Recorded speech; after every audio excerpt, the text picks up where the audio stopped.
비가 내립니다.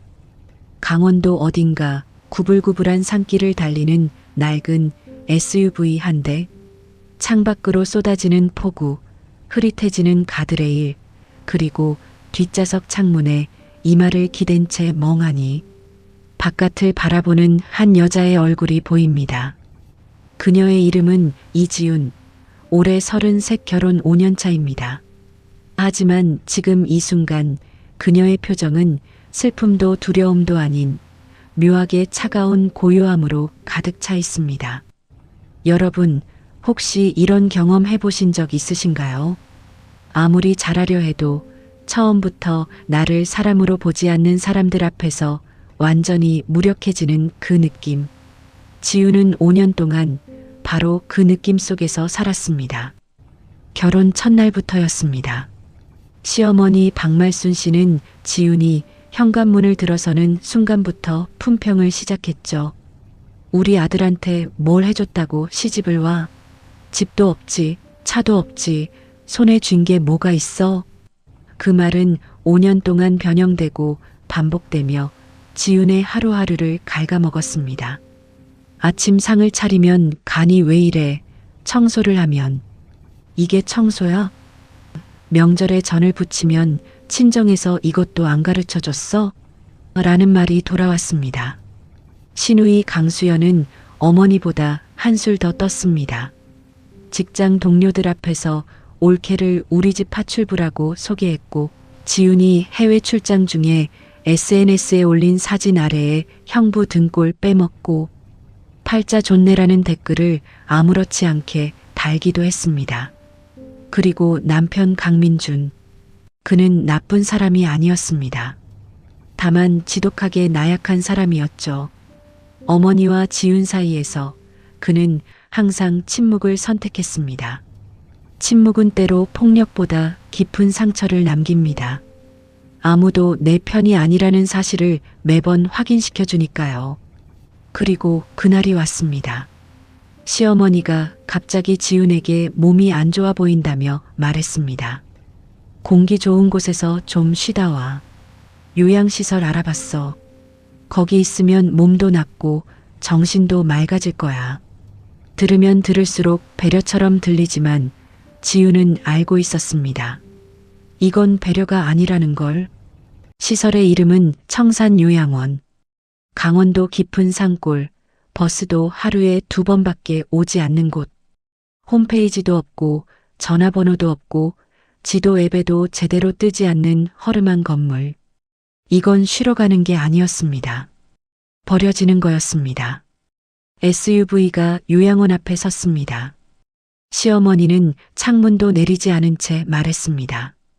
짐은 나중에 보내줄게. 우선 들어가. 그게 전부였습니다. 남편 민주는 한마디도 하지 않았습니다. 그저 핸들을 꽉 쥔 손에 힘줄만 보였을 뿐. 지윤은 차에서 내렸습니다. 빗속에 홀로 서서 멀어지는 SUV의 뒷모습을 바라봤습니다. 그런데 이상했습니다. 그녀는 울지 않았습니다. 오히려 입꼬리가 아주 조금, 아주 차갑게 올라갔습니다.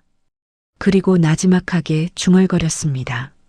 어머니, 이 선택 후회 안 하실 자신 있으시죠? 그 말이 빗속에 흩어졌습니다. 그리고 지윤은 천천히 휴대폰을 꺼내 저장되어 있던 번호 하나를 눌렀습니다. 화면에 뜬 이름은 단 2글자였습니다. 아버지. 여러분, 지금 이 장면이 왜 중요한지 아시겠나요? 지윤은 버려진 게 아니었습니다.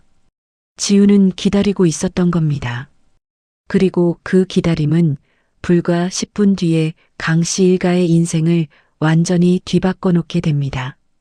저는 JS그룹 회장님 비서실 수석비서 김태원입니다.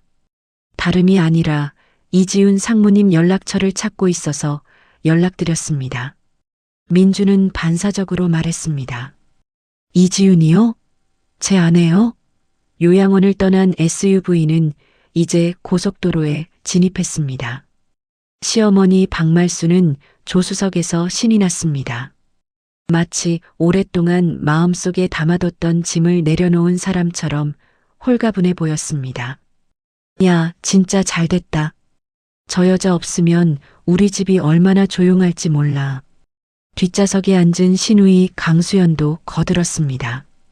오빠도 이제 좀 살 것 같지? 저 여자 눈치 보느라 얼마나 힘들었어. 민주는 아무 말도 하지 않았습니다. 그저 엑셀을 밟을 뿐이었죠. 그때였습니다. 민준의 휴대폰이 울렸습니다. 블루투스로 연결된 차량 스피커를 통해 발신자 이름이 떴습니다. JS그룹 비서실. 아무도 그 이름을 몰랐습니다. 강수연은 뭐야, 영업 전화야? 라며 귀찮다는 듯 손을 저었고 시어머니는 그냥 끊어라고 말했습니다. 하지만 민주는 뭔가 이상한 느낌이 들었습니다. JS그룹. 국내 시가총액 5위, 연매출 40조 원의 그 JS그룹.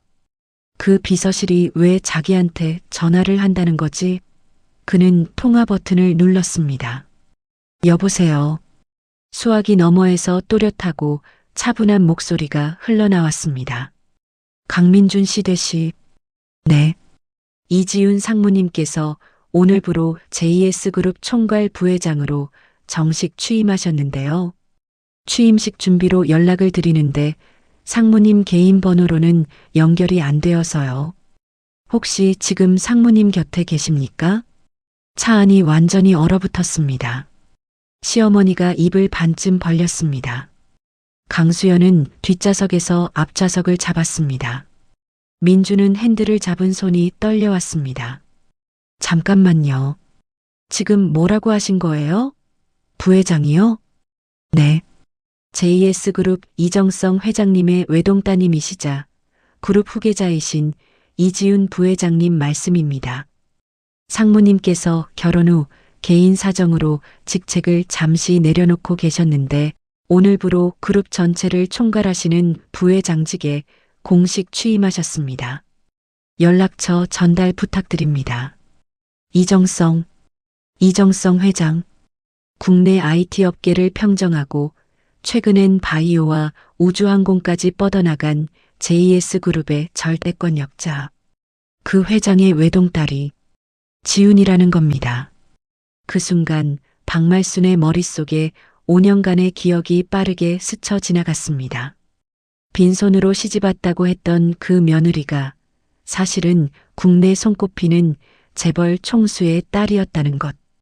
검소하게 입고 조용히 살고 한 번도 자랑하지 않았던 그 여자가 돈 없다며 구박했던 그 며느리가 강수연은 입을 틀어막았습니다. 그녀가 옳게 욕을 했던 SNS 댓글이 친구들에게 했던 말들이 직장, 동료들 앞에서 했던 짓들이 파노라마처럼 펼쳐졌습니다. 민주는 아무 말도 할 수 없었습니다. 방금 자신이 한 짓이 무엇인지를 천천히 선명하게 깨달으면서 그리고 가장 중요한 사실 하나. 지우는 이 모든 걸 알고 있었습니다. 처음부터 5년 내내 모든 걸 감내하면서 단 한 번도 자신의 패를 꺼내지 않았습니다. 왜일까요? 오늘을 위해서였을까요? 아니면 정말로 이 가족을 사랑해보고 싶었던 걸까요? 그 답은 잠시 후 지훈의 입에서 직접 나옵니다. 민주는 비상등을 켰습니다. 고속도로 한복판에서 차가 갓길로 멈췄습니다. 아무도 말하지 않았습니다. 빗소리만 들렸습니다. 그리고 민준이 핸들을 꺾었습니다. 유턴, 요양원으로 돌아가는 방향으로 시어머니가 먼저 입을 열었습니다. 야, 빨리 가. 어서 모셔와야지. 어머, 내가 그걸 몰랐네. 내가 몰랐어. 강수연은 핸드폰을 꺼내 지훈에게 전화를 걸기 시작했습니다. 그리고 음성사서함. 20분 뒤 SUV가 다시 청산 요양원 앞에 섰습니다. 세 사람이 동시에 차에서 내렸습니다. 빗속으로. 그리고 그들이 본 것은 이것이었습니다. 요양원 앞 주차장에 새카만 대형 세단 2대가 서 있었습니다. 번호판은 서울 차량. 뒷문이 열려 있었고 그 안에는 수트 차림의 남성 2명이 서류를 들고 대기 중이었습니다. 그리고 요양원 현관 앞에 지훈이 서 있었습니다. 낡은 점퍼는 사라지고 그 자리에 딥네이비 색상의 맞춤 정장이 있었습니다. 흐트러져 있던 머리는 단정하게 정리되어 있었고 손에는 얇은 태블릿 하나. 그녀의 옆에는 40대로 보이는 여성 비서가 무언가를 빠르게 받아 적고 있었습니다. 지훈은 통화 중이었습니다. 목소리는 낮고 또렷하고 완전히 다른 사람 같았습니다. 2차 이사회는 목요일 오전으로 잡아요. 나머지 안건은 내가 직접 챙길 테니까 비서실에 미리 공유해두고. 그리고 자산 이전건 오늘 중으로 처리해요. 통화를 끊은 지훈이 고개를 들었습니다. 그리고 세 사람과 눈이 마주쳤습니다. 시어머니 박말수는 그 자리에서 무릎을 꿇었습니다. 빗속에서 포장도 안 된 흙바닥 위에서 두 손을 모은 채 아이고 우리 귀한 며느님, 내가 정신이 나갔었나 봐. 내가 노망이 든 거야. 제발 한 번만 용서해줘. 응? 어서 집에 가자. 응? 내가 잘못했어. 강수연도 뒤따라 무릎을 꿇었습니다. 눈물이 흘렀습니다. 그것이 진심인지 아니면 두려움인지는 알 수 없었습니다. 민주는 무릎을 꿇지 않았습니다. 그냥 서 있었습니다. 빗속에서 아무것도 하지 못한 채. 그게 오히려 더 처참해 보였습니다. 지훈은 그들을 바라봤습니다. 오래, 천천히. 그리고 입을 열었습니다. 어머니, 아까 그러셨죠.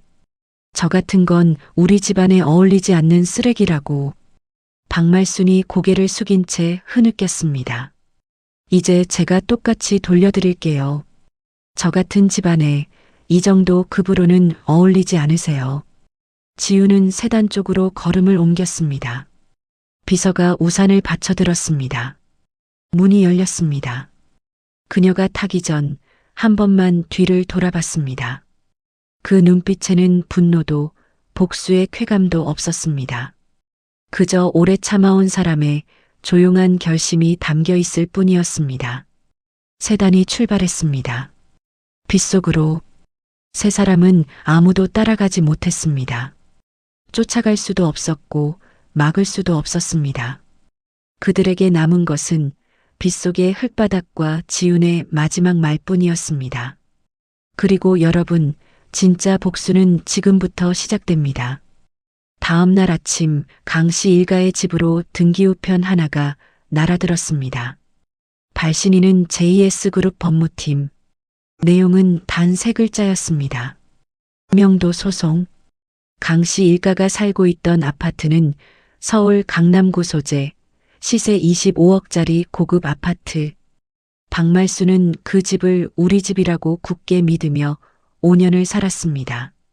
그런데 그 아파트의 실소유주는 이지훈이었습니다. 정확히는 이지훈 명의의 자산관리법인이 보유하고 있었죠. 지훈은 결혼 당시 남편에게 조용히 이사비용 명목으로 좋은 집을 구해줬다고만 했습니다. 남편은 그 집이 아내 소유라는 사실조차 몰랐습니다. 이것이 첫 번째 치료였습니다. 두 번째는 아주버님 강민준의 형 강민석의 차례였습니다. 민석은 7년 전 사업을 시작하며 초기 투자금 8억 원을 지원받았습니다. 투자자의 이름은 JY 인베스트먼트. 물론 이 회사도 지훈이 관리하는 투자법인이었습니다. 그날 JS그룹 재무팀은 민석의 회사 계좌로 공문을 발송했습니다. 투자계약서 제12조에 따라 투자금 전액 및 이자를 30일 이내에 상환 요청합니다. 민석의 회사는 현재 투자금을 모두 사업에 묶어놓은 상태였습니다. 30일 안에 8억을 마련하는 것은 불가능에 가까웠습니다. 세 번째는 남편 강민준의 직장이었습니다. 민준이 일하던 IT 중견기업 다운테크. 이 회사의 최대 클라이언트는 JS그룹이었고 JS그룹의 계약이 전체 매출의 42%를 차지했습니다. 지훈이 부회장으로 취임한 날 다운테크 영업팀장에게 전화가 왔습니다. 이번 분기부로 JS그룹과의 계약을 종료합니다. 다운테크 대표는 그날 저녁 긴급 임원회의를 열었고 다음 날 아침 민준의 책상에는 권고사직서가 놓여 있었습니다. 네 번째는 강수연의 차례였습니다. 수연은 다음 달 결혼을 앞두고 있었습니다. 상대는 중소기업 오너 집안의 장남. 그 집안은 며느리감의 됨됨이를 매우 중시하는 집안이었습니다. 지훈은 비서에게 지시했습니다. 수연 씨 관련 영상 파일 예비시댁으로 전달해 주세요. 그 영상은 수연이 직장 동료들 앞에서 올케를 욕하고 손님 앞에서 큰 소리를 치고 아랫사람에게 반말과 폭언을 하는 모습이 담긴 파일이었습니다. 지훈은 5년 동안 모든 것을 기록해 두었습니다. 단 한 번도 쓸 일이 없기를 바라면서 하지만 쓸 일이 생겼습니다. 영상을 본 예비시댁은 이틀 뒤 파혼을 통보했습니다. 강수연은 그날 밤 어머니에게 전화해 통곡했습니다. 엄마, 나 어떡해. 결혼이 깨졌어. 어느 이른 아침 JS그룹 본사 앞 시어머니 박말순이 그 앞에서 무릎을 꿇고 앉아 있었습니다. 홀로 손에는 편의점 봉투 하나, 안에는 기도원에서 받아온 부적이 들어 있었다고 합니다. 경비원이 다가와 말했습니다. 이동해 주세요. 박말순은 움직이지 않았습니다. 10분 뒤 건물 앞 차량 진입로에 검은 세단이 멈췄습니다. 유리창 너머로 박말순과 지훈의 눈이 마주쳤습니다. 단 1초, 지훈은 눈을 돌렸습니다. 운전기사에게 말했습니다. 출발하세요. 차는 그냥 지나쳤습니다.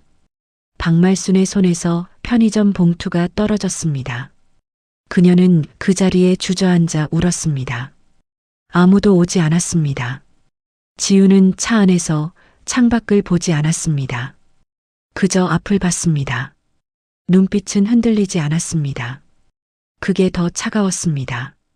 분노보다도 눈물보다도 그냥 보지 않는 것, 의미 없는 존재로 여기는 것, 그게 진짜 끝이었습니다.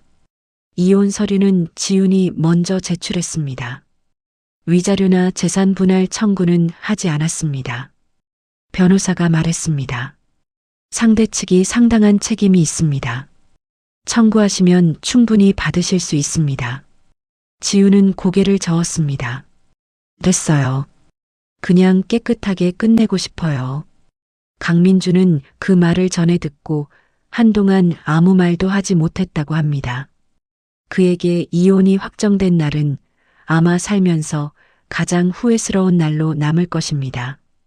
그는 나쁜 사람이 아니었습니다. 하지만 그것으로 충분하지 않았습니다. 옳은 일을 하지 않는 것은 결국 나쁜 일을 한 것과 다를 바가 없으니까요. 강 씨 일가는 그해 겨울 강남 아파트에서 나와야 했습니다. 김명도 소송은 법원에서 빠르게 인용됐고 이사기간 30일이 주어졌습니다. 박말순은 경기도 외곽의 작은 빌라를 전세로 구했습니다. 5년 전 지훈을 처음 봤을 때 이 정도 집에 사는 여자라고 비웃었던 그 비슷한 크기의 집에서 이제 그녀가 살게 됐습니다. 강민주는 재취업 준비 중입니다. 이력서를 수십 군데 보냈지만 업계 특성상 JS그룹과 거래하지 않는 IT 회사를 찾기가 쉽지 않습니다. 강수연은 결혼이 깨진 뒤 직장도 그만뒀습니다. 지금은 자격증 공부를 하고 있다고 합니다.